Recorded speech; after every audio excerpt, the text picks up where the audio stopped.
Si on veut garder du vin à la maison, il est fondamental d'avoir une cave de qualité.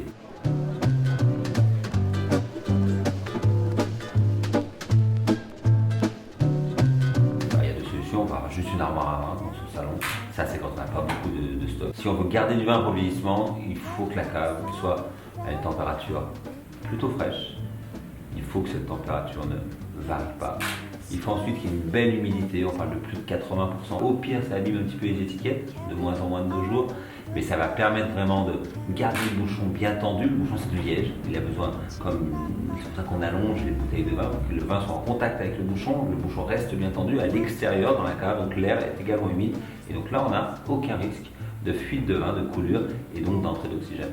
Et ensuite, il ne faut pas qu'il y ait d'odeur ni de vibration.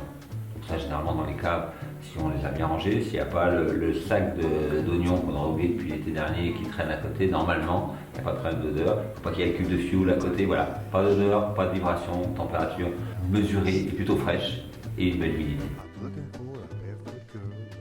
La température idéale pour le vieillissement, ça va être 12-13 degrés. C'est une température relativement fraîche.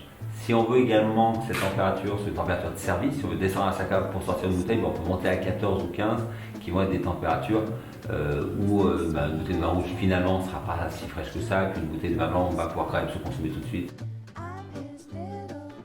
Il faut garder les bouteilles à plat vraiment pour pas qu'il y ait de problème d'humidité, que le vin reste en contact avec le bouchon. Si vous êtes sur des produits avec beaucoup d'alcool, comme certains vins d'eau naturels qui peuvent dépasser les 20 degrés ou certaines liqueurs, on va plutôt garder les bouteilles debout.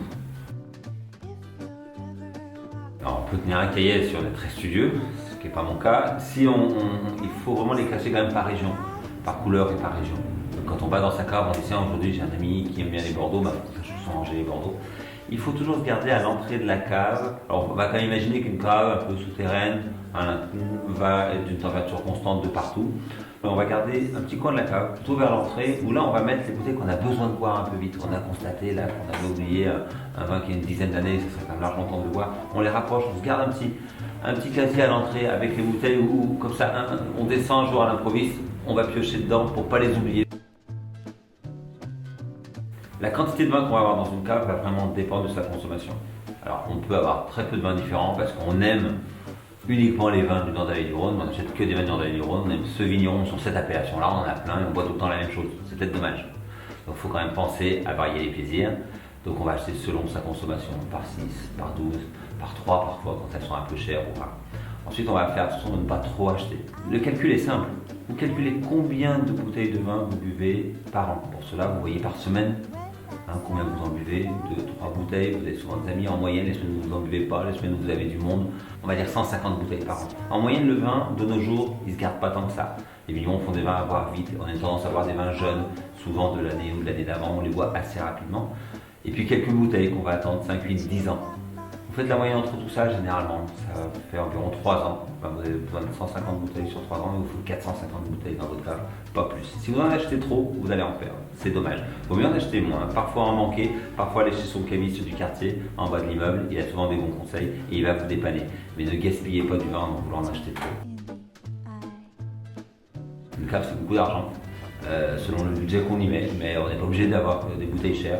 On va acheter quelques bouteilles à faire vieillir qui sont de plus belles factures, des grands terroirs, parfois des belles étiquettes, et puis on a besoin de vin aussi à boire facilement le soir, en couple, avec des amis, à l'improviste, où on a besoin de vin gourmand, de vin facile, et là on va chercher des petites pépites pas trop chères. Le budget, il peut être très variable selon les envies et les budgets de chacun. La cave idéale, c'est celle qui a avant tout les vins qu'on aime, et uniquement les vins qu'on aime, qui correspondent à sa consommation. Le pourcentage de blanc, de rouge que l'on consomme, un peu de rosé, quelques bulles de champagne ou d'ailleurs.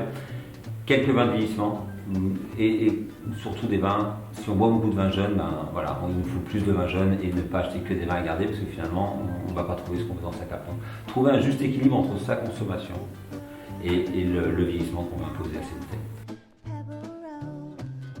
La cave idéale, elle est voûtée, ce qui permet où l'air va se développer. Il faut un peu d'aération pour que les odeurs ne stagnent pas, que la température soit fraîche. Et là, on va s'approcher tranquillement. Si elle est face nord, en sous-sol, où le soleil ne va jamais cogner dessus, là, on s'approche vraiment de la cave idéale. Ouais, c'est vrai qu'un tonneau au milieu de la cave avec un flacon de temps en temps avec des amis, c'est pas mal.